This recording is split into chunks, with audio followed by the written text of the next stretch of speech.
it's Michelle, and welcome back to the Royal Daily Tea. I hope everyone has had a wonderful week.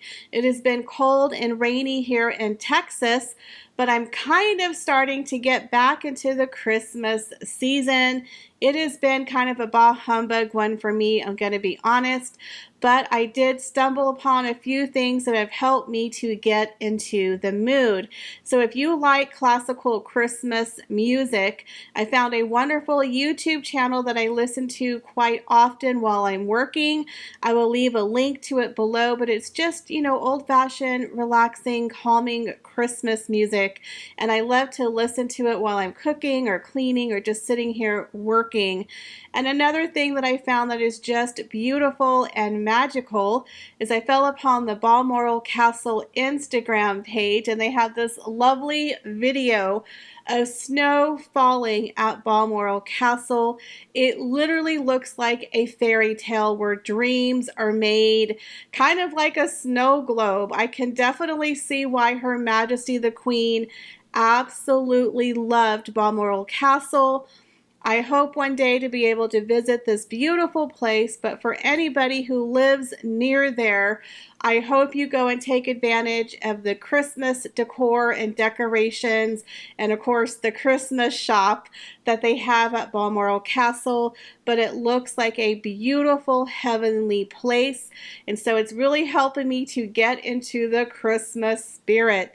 But you guys, we have a lot of juicy royalty to get through, so sit back and relax, grab yourself a beverage, and let's get into the Royal Daily Tea. So King Charles and Queen Camilla have just released an official photograph that's going to be on their very first Christmas card as King and Queen.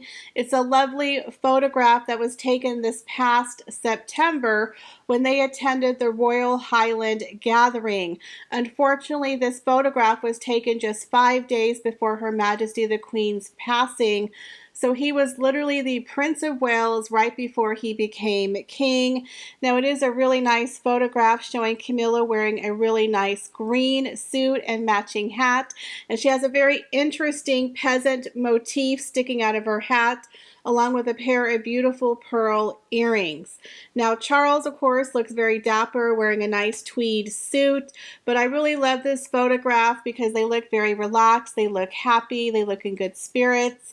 And again, it's very significant because it's one of the last photographs of Prince Charles while he was the Prince of Wales. But I'm sure anyone who receives this Christmas card will be very lucky and fortunate. I don't know how you get on the list to receive a royal Christmas card. If anyone knows, let me know, because I would love to receive a royal Christmas card in the mail. I think that would be absolutely fabulous. So Queen Consort Camilla is a cover girl for the second time this year. The first time she was the cover girl to celebrate her 75th birthday back in July of this year for the Country Life magazine. Well, now she is gracing the special Christmas edition of Good Housekeeping in celebration of their 100th year in publication. Now this is a very special royal edition, as Her Majesty the Queen had signed off on this before her passing. Now the Queen Consort, the cover says, thinking of others this festive season. They have an accompanying interview with Queen Camilla as she sheds light on some of her work, especially Safe Lives, which is a domestic abuse charity that she has been involved with since 2016, and her most memorable exchanges with survivors and volunteers. Now, they also featured some other royal ladies as well in this magazine. They have special interviews highlighting their charities. They have Catherine, the Princess of Wales, Princess Anne, Sophie, Countess of Wessex, Princess Alexandria, and Brigitte, Duchess of Gloucester, who is also the first cousin of Queen Elizabeth. Now, the royal women are expected to address their own selected causes spanning from dementia to child safety. So this is going to be a magazine that I am definitely going to buy. I don't usually buy magazines, but I love the fact that all of the women are being featured in this special Christmas edition with interviews featuring their charities. So if you want to get this magazine, it is on storefronts now. Good Housekeeping. I think this will be a wonderful collector's item. I'm going to go out and get my copy today. So Catherine, the Princess of Wales, has just released 2 beautiful behind-the-scenes photographs of her filming for her upcoming concert, the Royal Carols Together at Christmas concert, which will be held at Westminster Abbey on Thursday and will be shown on TV on ITV on December 24th. Now, she looks absolutely regal and classy and stunning. Pretty much everything that we want in a royal princess.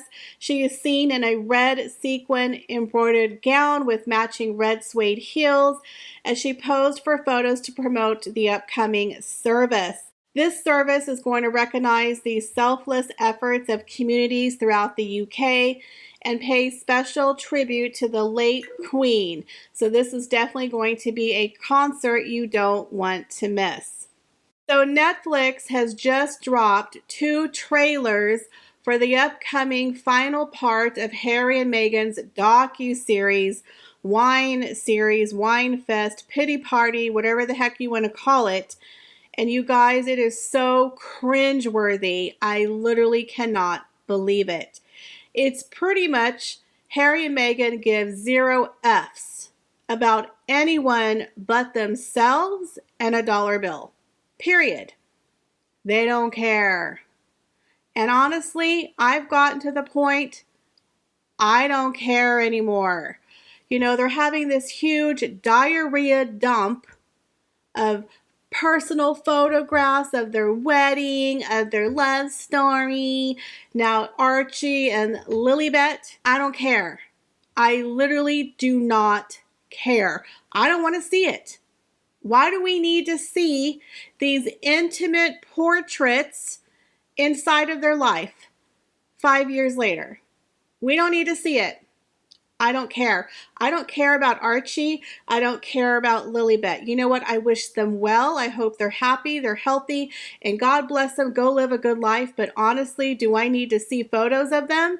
No, I don't. My life has been fine up until this point, with no photographs, and as far as I'm concerned, you can just keep them private. I don't understand the point of this photo dump. You cry about your privacy and your security and your freedom flight on Tyler Perry's private jet being rescued from the evil empire. Literally showed him saying, "I'm on the freedom flight, y'all." It is so cringeworthy. I have secondhand embarrassment for Harry. Who the hell are they running from? Are people chasing them with machine guns? Are people stopping them from leaving the royal family? No, they're running from themselves at this point. There's nobody chasing you. You're not escaping anybody except for your morals, your rationale, common sense, your privilege. That's what you're escaping on a private jet from a person you never met at that point. Again, the whole thing is so cringy. They show a little picture of Harry. "I'm on the freedom flight." I'm like, from what? Yourself? Your privilege? You're going from one privileged life to another privileged life, where one of them you're supposedly you can't say anything, but this one you won't shut up. It's like, what in the world? I'm confused. From your gilded cage to holing up in your Montecito mansion where no one ever sees you, where apparently you're a bunch of recluse because you're victims. Like, I don't get it. So they start off with this whole thing where Harry's like, institutional gaslighting, where they lied to protect my brother, but they wouldn't tell the truth to protect us. That's funny, Harry, because I think the palace has lied and protected your butt your entire life, right? Your entire life. They have protected you, son. Okay? I love how on the last part of the docuseries, how he's like owning up to, I wore that Halloween costume with a little swastika that starts with an N, and oopsie, I'm so sorry. So I went to this little place and I apologized and everything's fine, and I've learned my lesson and I'm a new man, and now I can preach a lecture everyone about racism because I'm an expert, because I'm married to a biracial woman who is never identified as black, who doesn't know anything about the black culture, but now she's an expert too, y'all. So we're going to school y'all on the history of racism, right? But Harry, you kind of forgot a little bit about your past. The one that Buckingham Palace tried to erase for you. The part where you made some racial slurs to your military mates. That's on film. You forgot about that part. How the military made you go to sensitivity training and how it's officially on your military record, and how you're literally the only royal on record for having racist actions, shall we say? Not Andrew, not your father, not William, but you. You are literally the only documented royal racist in the family. But let's just pretend that didn't happen. Shh. Let's not mention that part in the docuseries. We're just going to gloss over that and pretend it didn't happen. You missed out a huge chunk of that, son. Just saying. You did a little more than wear a costume. You made some really bad comments to some people, and you had to go to training. That's embarrassing. Just thought I'd point that out. So I found a very interesting quote on Twitter, and I think it's very fitting of these two individuals. The only thing worse than a liar is a liar who's also a hypocrite, from Tennessee Williams. And I think that literally fits these two to a T. The whole thing about Meghan dumping her daddy, Thomas Markle, because he sold her out for, took some photographs to make himself look better. She dumped him for that reason. Yet here is Harry and Meghan selling out their family in a podcast, in a book, in a docuseries, in magazine articles to the highest bidder, but somehow that's okay if they do it and they tell their truth and they make themselves look good. But poor little Thomas Markle, who apologized for taking those photographs, which quite frankly were not bad. He didn't slag off the family. He literally acted like he was getting fitted for a suit to walk you down the aisle. You literally dumped him for that. Meanwhile, you're literally dragging Her Majesty's legacy and crapping on her, crapping on his entire family, knowing that they are not going to publicly come out and defend themselves, and then trying to school the world on racism because you two are such experts to the highest bidder for money. You are literally selling out your family on both sides for money. So tell me how little Thomas Markle, you can't even forgive him when he had a stroke and almost died. You can't even throw him a lifeline. Hey, daddy, let's make up. Nothing for 5 years. You can't even make up with the man when he's almost dying. But yet you come out here and then you think you're going to get a royal reconciliation? Are you kidding me? Talk about a hypocrite. So you two are liars and hypocrites, in my opinion. So I saw the trailer, you guys. It is cringy. It's a photo dump. I guess we're supposed to think that they're so wonderful and fall in love with them. Again, the greatest love story according to them. And they just want us all to fall in love with them and to like them. But I can't. It's like the more I see of them, the more I can't stand them. I used to say, okay, let's give Harry a break. She tricked him, this and that. I no longer feel sorry for Harry. As a matter of fact, I think I hate Harry more. Harry, you're such a disappointment to me. It's like you're a little brother or a cousin to me, and I just feel so disappointed that you are joining her in destroying your family. To me, you're worse than Meghan. Meghan, I've never liked Meghan. I'm never going to like Meghan. Meghan is Meghan. But you, son, are the worst because you're literally letting her, and you're joining in, destroying not only your grandmother, your grandfather, your father, your brother, your niece and nephew's legacy. You're literally crapping on your entire family for money. This is disgusting. Not everyone in life has a perfect family, but not everyone is also going to trash their family for money. Now, you could have kept your little family grievances private, done a Netflix deal and talked about your charity, talked about your book, talked about anything. You guys could have created a lot of stuff that had absolutely nothing to do with your family. So unfortunately for the two of you, because you're not interesting and you don't have any real talent, the only thing you could sell was your family secrets.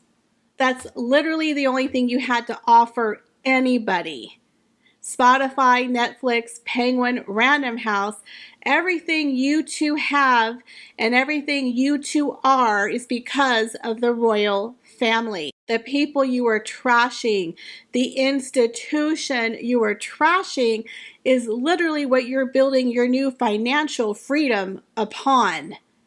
I hope you don't forget that, because without the royal family, you would be nothing.